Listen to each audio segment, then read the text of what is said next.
I stepped off the plane at Fiumicino, legs wooden from 9 hours in the air, one hand clenched around a velvet box that held my mother's necklace. I hadn't traveled abroad since Martin died, but Julian insisted. "It wouldn't be right without you, Mom," he'd said. "You're still family." Still. That word snagged and held. I wasn't officially invited to Sienna's birthday in Rome. No email, no itinerary, just Julian's airy assurance that I'd be welcome. Enough for him, maybe. Not for me. In the taxi to my hotel, I texted her, "Hi, dear, I just landed. What time is dinner tonight?" I kept it warm, cheerful, the way mothers are supposed to sound. No reply. I checked into a room that looked across the Tiber and unpacked slowly. The necklace sterling with a lapis center caught the lamplight on the desk. My mother wore it to holidays and anniversaries. I'd restored the clasp last month. I thought Sienna might find it elegant. I scrolled through social media. 2 hours earlier, she'd posted a cappuccino from a cafe 3 streets away. "Final planning touches," the caption read. Like a ribbon tied around exclusion. At 5, I texted Julian. "Just checking in. What's the address for dinner?" He replied right away. "Oh, right, Palazzo Aurelia. 7 p.m., see you there. No apology, no mention of silence. Just a time and place." I dressed in navy silk, the one Martin loved, and the earrings Sienna once praised. The courtyard of the palazzo shimmered with gold lamplight. The maitre d' greeted me with a polite nod. "Buonasera, signora. Eleanor Hart," I said, "with the Delaney dinner." He scanned his list, frowned. Table for 12, but no Eleanor Hart. Beyond his shoulder, they were already seated. Julian, Sienna, her parents, her sisters, 2 college friends I'd once hosted for Thanksgiving. A long table under a vine-wrapped pergola, floating candles and white roses, the intimate family dinner before the sponsored gala tomorrow. I counted 11 guests, 11 chairs. I approached anyway. Julian looked up, startled but not alarmed. "Mom, you made it." Sienna didn't stand. She sipped and waved. "Oops," she said lightly. "Guess we miscounted." Soft laughter rustled like a napkin. A waiter appeared with a folding chair. I shook my head. "No need," I said. "I won't stay long." I placed the velvet box by the untouched breadbasket. "Happy birthday, Sienna." She smiled as if she didn't notice the edge in my voice. My heels clicked over stone as I left. I didn't look back. In the alley by a small fountain, I touched the pendant in my bag. It had not reached her neck. I took out my phone and called the one number that hadn't changed in 20 years. When he answered, I said 3 words. "I need access." Back in my room, I slid out of the navy silk and set it carefully over a chair. No television, just the quiet, and a black binder I carried more out of muscle memory than habit. Inside were laminated pages, seating charts from a shipping magnate's 3rd wedding, floral palettes for a Nobel dinner, wine pairings for a retirement gala in Provence, nights that did not falter because I had planned them. A folded letter lived in the back pocket, from Margarita Alotti, once my intern in Boston, now director of operations at Cello Roma Catering. I'd trained her, mentored her, recommended her to Rome. I searched the company's profile. Cello Roma was the official vendor for Sienna's gala the next evening, March 19th. I opened their site and found the emergency procedures. If a primary contact failed to respond, the system defaulted to the last verified secondary. I typed my old credentials. The portal let me in. There it was. Under March 19th, S. Costa Birthday Gala. The emergency contact read E. Hart, Senior Advisor, Contingency. They hadn't removed me. They traded on my reputation, my relationships, my legacy, and offered me a folding chair. I opened the vendor list: florist, quartet, wine distributor. All partners I'd known for decades. I clicked Edit Access. Then I took a fresh sheet of paper from the binder. I've always believed in brevity. Control lives in simple sentences. By midnight, the message was typed, printed, and signed. Downstairs, the concierge hesitated only a moment before faxing 3 numbers: caterer, florist, musicians. Please cancel services for March 19th at Palazzo Aurelia. Authority, emergency contact E. Hart. I tucked the confirmations into my purse and went upstairs. I didn't call Julian. He had chosen convenience over kindness. Let me cross an ocean to a table without a place card. They wanted a show. They would get one. The next evening, the courtyard gleamed, but at 7:45 no wine had been poured. The sommelier had evaporated, replaced by a young server who checked his watch. Sienna's voice sharpened. "Where is the Rosso di Montalcino?" He stammered and disappeared. The quartet finished their opening sonata, then packed their instruments with quiet efficiency. Guests murmured. Sienna's smile cooled by degrees. "This is unacceptable. Where is the coordinator?" There wasn't one.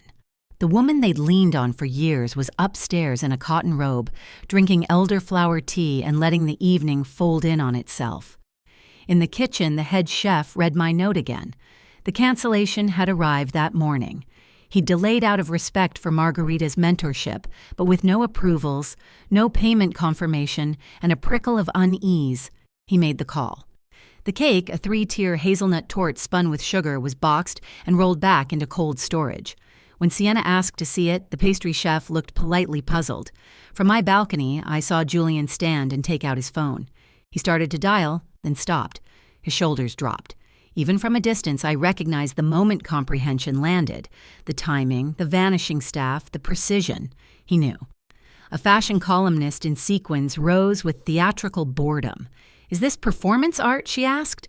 "Because it feels amateur," Sienna flushed. "We're experiencing a slight delay," she announced. "The wine is—" She didn't finish. Sienna's father stalked into the service corridor and returned with the floor manager. He bowed and in careful English said, "Our apologies. We received a formal cancellation for this event." He flipped a binder. Faxed by the registered emergency contact. One Eleanor Hart. Chairs creaked. Eyes turned to Julian. He didn't stand. "My mother used to run global events," he said, voice flat. "She trained half the vendors in this city. Her name was still on the account. I didn't take her off because I didn't think I needed to." The words settled like dust. They had not always been cruel, only casual. Casual with my time, my presence, my pocketbook. At their engagement party, Sienna had called my taste maternal, stretching the word until it meant plain. She hired a luxury planner and parked me behind a peony arrangement, so tall I missed half the speeches. Over the years came the chirping calls for upgrades and tuition, and just until next month, gratitude evaporating as soon as the transfer cleared. Julian wasn't better. After Martin died, I set aside retirement savings for something that felt like life. He borrowed it for a can't-miss bistro in Providence. It closed in 9 months. He never mentioned the money again. I let it go because that's what I did. This didn't feel like revenge. It felt like waking. 2 weeks after I came home to Rhode Island, an envelope waited between utility bills. Sienna's tidy hand. Inside, a floral card with gold script. A $5 coffee gift card slipped out. "Thanks again for coming," she'd written. No mention of the chair. No mention of the night. Gratitude reduced to a code you scratch with a coin. I laughed. I laughed until I had to sit down. On my kitchen table lay a thick manila folder labeled Marigold Culinary Trust. Inside were the transfer papers. The remainder of Martin's estate moved into a charitable fund for culinary students, especially women over 50 starting again. Scholarships, internships, small business grants. 5 trustees. I would chair it as long as I breathed. Julian's name appeared nowhere. He had assumed inheritance worked like gravity. He would learn that legacies are built, not owed. It started as a whisper online. The fashion columnist posted, "Most disastrous birthday dinner in Rome. No wine, no cake, no host, no class."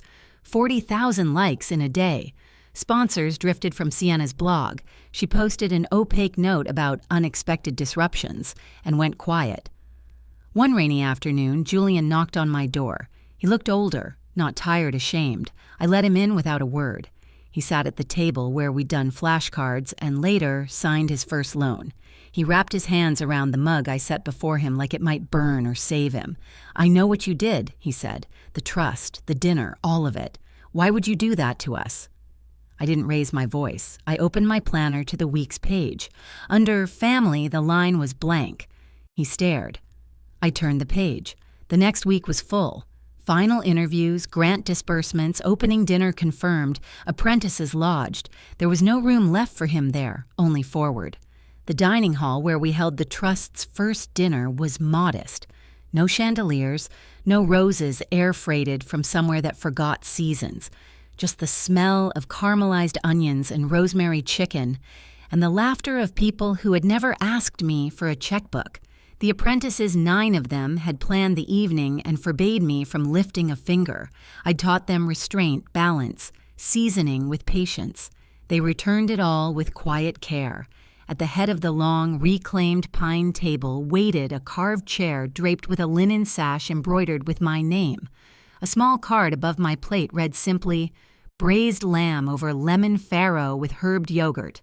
I laughed, then cried, then sat. Ava, a former bus driver who could finally say, "Pâté à choux," without blinking, raised her glass to the women who fed more than mouths, who fed futures. I looked around at them.